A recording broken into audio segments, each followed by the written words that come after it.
রাজনৈতিক দলগুলো সংস্কারের জন্য পলিটিক্যাল পার্টিজ অ্যাক্ট নামে নতুন আইন করতে যাচ্ছেন অন্তর্বর্তী সরকার। সম্প্রতি এমনটাই জানিয়েছেন স্বরাষ্ট্র উপদেষ্টা। তবে দলগুলো বলছে রাজনৈতিক সংস্কার রাজনৈতিক সরকারের হাতেই হওয়া উচিত। দ্রুত পরিস্থিতি স্বাভাবিক করে বর্তমান সরকারকে গণতন্ত্রের পথে হাঁটার পরামর্শ তাদের। রাশেদুল কাদেরের রিপোর্ট। রাজনৈতিক দলগুলোর নিবন্ধন প্রাপ্তি, দল পরিচালনা ও আয় ব্যয়ের হিসাব সহ বিভিন্ন ক্ষেত্রে স্বচ্ছতা ও জবাবদিহিতা নিশ্চিত করার জন্য সব দেশে পলিটিক্যাল পার্টিজ অ্যাক্ট প্রয়োজন।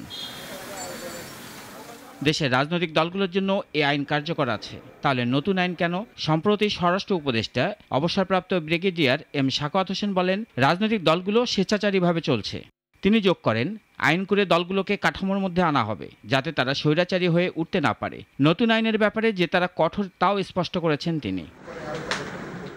এ বিষয়ে রাজনৈতিক দলগুলোর আপত্তি রয়েছে। সরকারকে সাধুবাদ জানালো রাজনৈতিক সমাধান বিষয়ে দলগুলো নারাজ। বামধারা নেতারা বলছেন, রাজনৈতিক সংকট রাজনৈতিকভাবেই সমাধান করতে হবে। বর্তমান অন্তর্বর্তীকালীন সরকার যদি মনে করেন তারা এটা অ্যাক্ট করবেন আবার নতুন করে, তাদের পছন্দ মতন তারা রাজনীতিটা নির্ধারণ করবেন, এর চৌহদ্দি সীমানা ঠিক করে দেবেন, রাজনীতি কিভাবে হবে এটা তাদের দায়িত্ব না। বিএনপির পক্ষ থেকেও এতে সায় নেই। দলটির নেতারা বলেন, তারা রাষ্ট্রীয় প্রতিষ্ঠানের কিছু সংস্কার করতে পারে, এর জন্য কিছু সময় নিতে পারে। কিন্তু ওনারা তো রাজনীতিবিদ হিসাবে এখানে আসে নাই, ওনারা এসছেন নিউট্রাল এবং অরাজনৈতিক হিসাবে এখানে আসছে।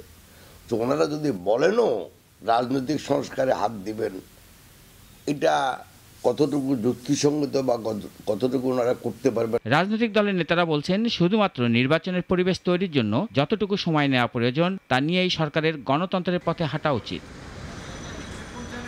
রাশেদুল কাদের, নাগরিক, ঢাকা। 250-টিরও বেশি ডিজাইন অপশন নিয়ে ওয়ালটন স্মার্ট ফ্রিজ, বোঝে আপনার প্রয়োজন।